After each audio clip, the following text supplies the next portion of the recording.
Fairhune Art Gallery in the Center for Fine and Performing Arts building at Owens Community College has the exhibit launch, Art in the Age of Solidarity. One of the artists featured at the exhibit is Aaron Bivins. Thank you for joining us. You're welcome. Thanks for having me. You have two pieces that are in the exhibit. Let's talk about the first and the inspiration for the piece. What's the name of it? Yeah, the first one is entitled Jazz Man, and that's a jazz clarinetist, John Byron. And I think that jazz performers and art are kind of interlinked, interrelated. They say a whole lot together, and I oftentimes will do jazz performers in my work, paint those, and listen to jazz at the same time. So when you view and you look at this painting of John Byron, it gives the hopefully the viewer an opportunity to kind of get engulfed in that painting and say, what is he saying? I love it. And you can almost feel the emotion that he is when he's performing. And the second piece is called what? That one is a watercolor of Dr. John Hendricks. And Dr. Hendricks was one of the leading jazz performers, singers in the early years. He passed away about 3 years ago at the age of 96, but he taught jazz also at the University of Toledo.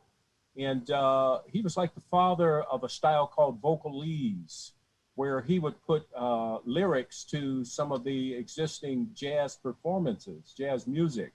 And also, you know, he was a legend in his time, did a lot of things, and rubbed shoulders with a lot of the jazz performers of the day. You have a painting over your shoulder, a watercolor. What is that, and what's the relationship with the one you just shared with us? Yeah, that's a watercolor of the late, great Art Tatum. And Art Tatum, by the way, and Dr. Hendricks were both Toledoans. They were both born here in Toledo. They performed here in Toledo.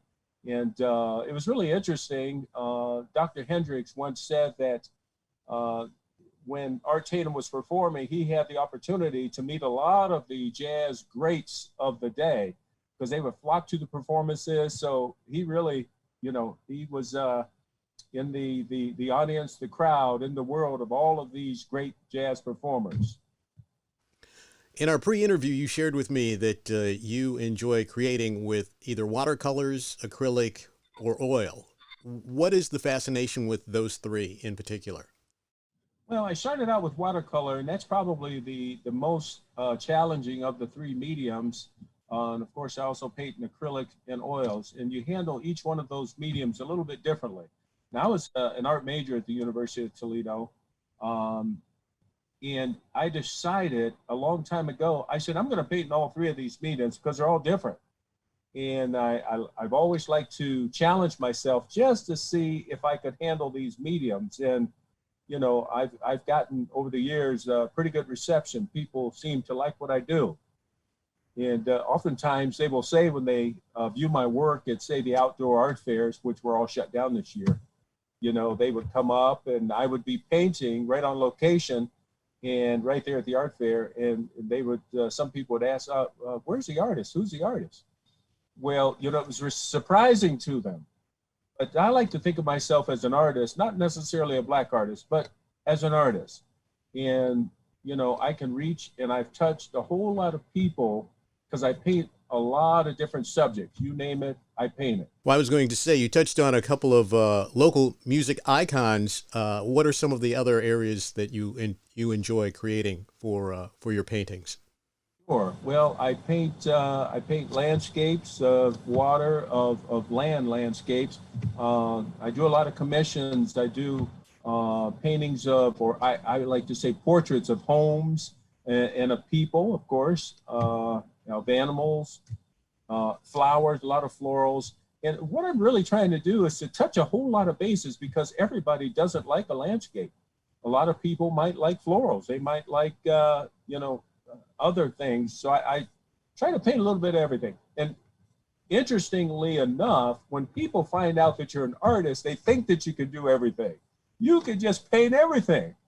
And, you know, I try to accommodate them. As a matter of fact, I just finished up a portrait of a couple of little girls. And it was kind of a covert operation. because it's a surprise gift for the lady who commissioned me, her husband. And I'm currently working on an oil of a couple of horses for a person who lives in Colorado. The significance of the launch Art in the Age of Solidarity. Share your thoughts on that and the exhibit that's taking place at the Terhune Gallery. Well, I think this is a wonderful opportunity. And when I was asked, I immediately jumped on it because I'm always looking for an opportunity, even though I've been painting in my spare time for a number of years. There are a lot of young artists, I believe, in Toledo who haven't had yet the opportunities that I've had to exhibit my work, to share my work, so that people can see what you do and how you do it, and the message you're trying to say in your artwork. So, I thought it was just another opportunity. We've been speaking with artist Aaron Bivins. His artwork is on display at the exhibit Launch Art in the Age of Solidarity, on display at the Terhune Gallery in the Center for Fine and Performing Arts building at Owens Community College.